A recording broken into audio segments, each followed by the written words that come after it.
All right, good morning and welcome to this year's Standard Plans Update Training for the fiscal year 2020-21 publication. My name is Durwood Shepard and I'm the State Standard Plans Engineer. We have a group of people here today that will be doing presentations on various changes. Today, just a couple of highlights of what we're going to be covering. Rick Jenkins is going to come in behind me. He's got a number of drainage changes to primarily our 430 series of indexes and some of our miscellaneous drainage stuff. Tim Hawley's going to come in and talk about a landscape change. Richard Stepp is going to join us again to talk about some of our continued updates with our roadside safety and barrier. Ed Cashman is going to cover a pretty interesting and critical change that we made to the temporary traffic control standard plans, and then Cheryl Hudson is going to wrap us up with some structures related indexes.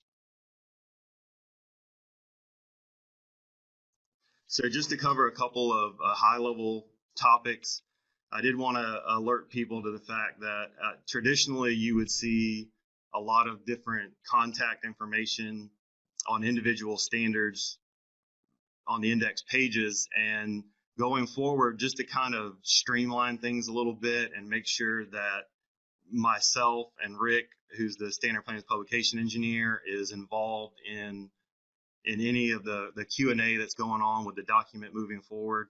We just listed primary contact on the main page and removed any individual contacts on the remaining website.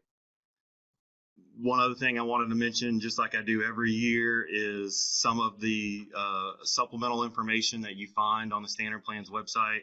One of the main things is as we go through the year, you'll see interim revisions, which we used to call design standards revisions, and errata posted on the website, and they will appear in this column here. And just as a reminder, errata are the types of changes that we go through regularly to correct any sort of typographical or editorial type changes, and we do those without a re-release of the book or without a bulletin or memo addressing them. But yeah, interim revisions, we always make those effective and implement those with a bulletin. And then secondary here is the revision log.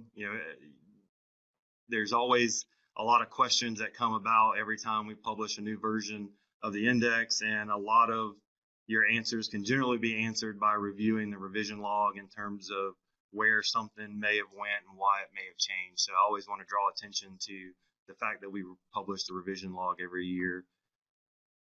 And with that, one final thing, we used to do a live webinar for changes to the PPM, and with the release of the FDOT design manual, we started to streamline that a little bit.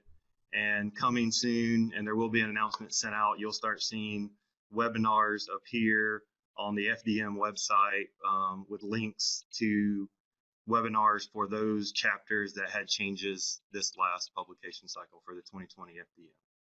So with that, we're going to start going through the individual changes for this year's book.